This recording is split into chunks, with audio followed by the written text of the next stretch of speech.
Halo, kembali lagi bersama saya Niko.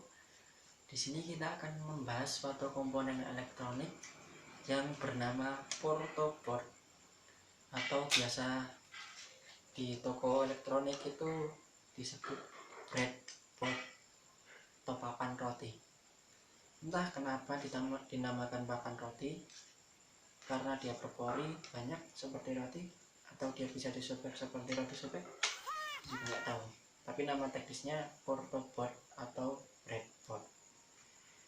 Nah, fungsinya dari portoboard ini tentunya dari namanya sendiri, board, berarti menandakan bahwa ini papan tempat untuk menempelkan komponen-komponen elektronik yang akan kita rangkai. Nah, portoboard ini mempunyai kelebihan-kelebihan. Contohnya, portoboard ini sebagai tempat trial komponen-komponen yang kita rangkai yang belum tentu keberhasilannya.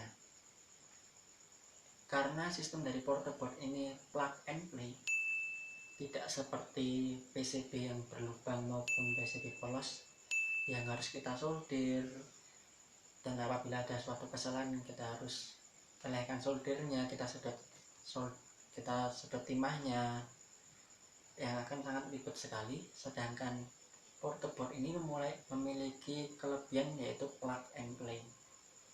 Kita tinggal pasangkan komponen-komponen elektronik di sini dan kita membuat jalur pada portoboard ini. Itu adalah kelebihan dari portoboard dibandingkan dengan PCB. Kelebihan lainnya ialah portoboard ini sudah disediakan jalur yang dapat kita identifikasi nanti.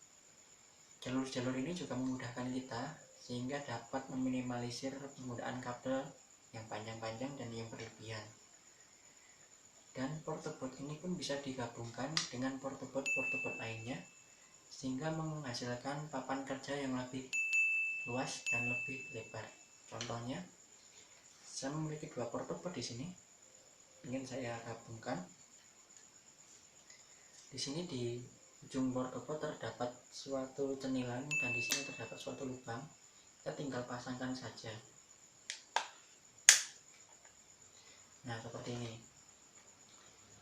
Kita bisa sesuaikan atau kita bisa setting portoboard luas dari portoboard ini sesuai dengan kebutuhan kita. Entah itu kita pakai semuanya atau kita pakai hanya beberapa bagiannya saja. Contohnya saya mengambil bagian ininya saja dan masukkan ke sini. Ini saya nggak perlu, saya buang. Jadi lebih bisa di customisasi penggunaan portoboard ini. Kemudian kita akan membahas hal-hal teknis tentang portoboard di meja pembelajaran. Mari kita simak. Nah, di sini terdapat portoboard yang akan kita identifikasi penggunaannya secara teknisnya. Nah, dimulai dari di sini di portoboard terdapat suatu kolom dan baris.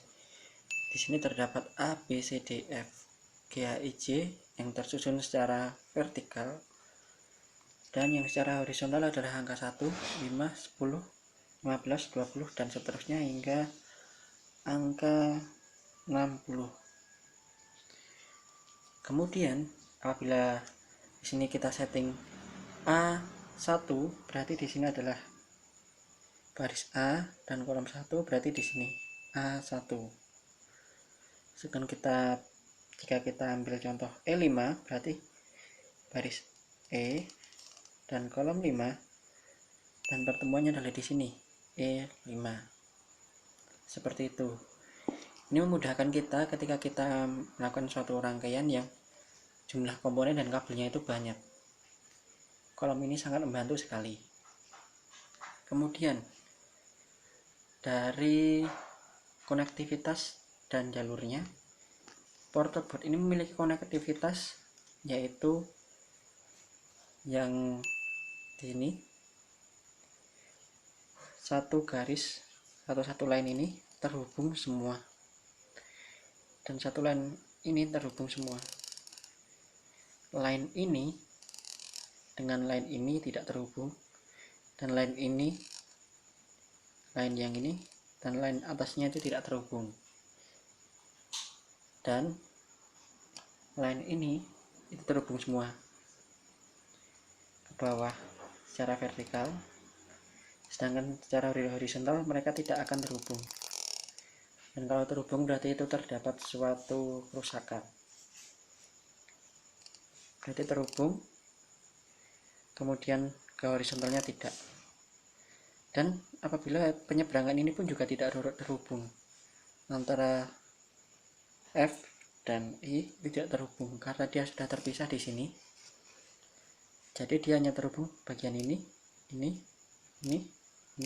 ada pembatas ini, kemudian pembatas ini, kemudian ini pun tidak terhubung, ini tidak terhubung, ini juga terpisah. Nah, bagaimana kita bisa mengetahui rangkaian tersebut? Ini terdapat, kita cek terlebih dahulu ya kebenarannya.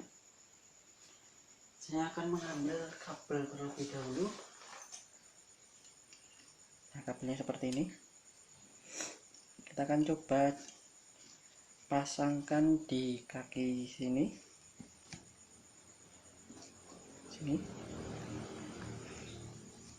kemudian kita pasang di kaki ini.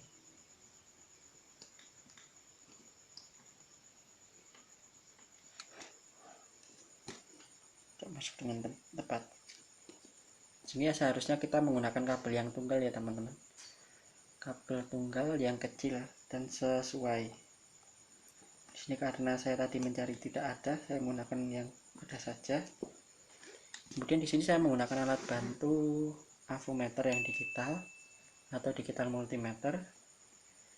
Di sini saya menggunakan selektor yang suara ya, bass.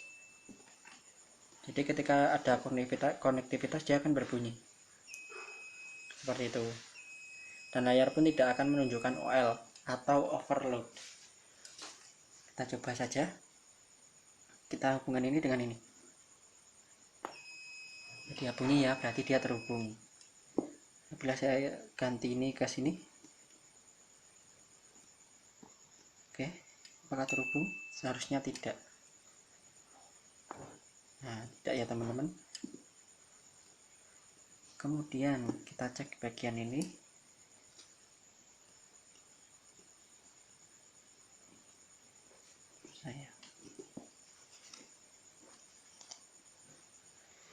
Yang versi ke-30. Oke, dengan yang baris yang ke-30 juga. Oke, seharusnya dia terhubung. Oke, bunyi ya teman-teman, berarti dia terhubung, ada konektivitas. Dengan jika kita pindah ke sebelahnya, oke, di sini ke sebelahnya harusnya tidak terhubung karena sudah beda jalur atau line. Ya, tidak hubung ya, masih OL atau overload. Nah, bagaimana bisa mencari tahu hubungan antara jalur-jalur ini? Tentunya jika kita mencari satu-satu akan kesulitan. Kita tinggal membuka pelindung yang ada di belakang portoboard ini. Kita singkirkan terlebih dahulu supaya kita bisa lebih fokus. Kita buka pelindung yang ada di bawah ini. Nah, terlihat semua jalur-jalurnya. Jadi untuk yang tengah dia hanya vertikal ke bawah, dan antara bagian ini dan ini tidak terhubung.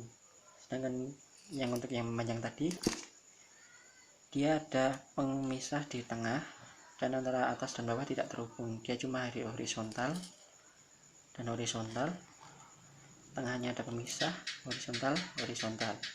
Sedangkan yang tengah itu ada vertikal banyak, dipisahkan dengan garis ini, dan setiap kolom pun dipisahkan oleh isolator, yaitu penghalang listrik ya. Nah, seperti ini di belakangnya. portoboard. Nah, kenapa sih harus kita tutup? Karena di sini ialah suatu konduktor, dimana bila kita meletakkan portoboard ini di konduktor lainnya seperti besi, itu dia akan menghubungkan semua terminalnya. Dan apabila kita punya banyak komponen yang sudah dirangkai di sini, tentunya akan ada error dan bisa menyebabkan suatu short circuit yang bisa merusak komponen-komponen yang sudah kita rangkai. Jadi memang suatu pelindung ini merupakan suatu safety supaya tidak terjadi hal yang diinginkan atau tidak terjadi konektivitas yang tidak diinginkan. Seperti itu untuk penjelasan teknis dari portoboard ini. Ya, seperti itulah penjelasan singkat mengenai portoboard atau breadboard. Semoga video ini bisa bermanfaat bagi kita semua. Apabila kalian menyukai video ini, silahkan like, subscribe, komen, dan share. Semoga video ini bisa bermanfaat bagi kita semua. Dan sampai jumpa di video pembelajaran selanjutnya.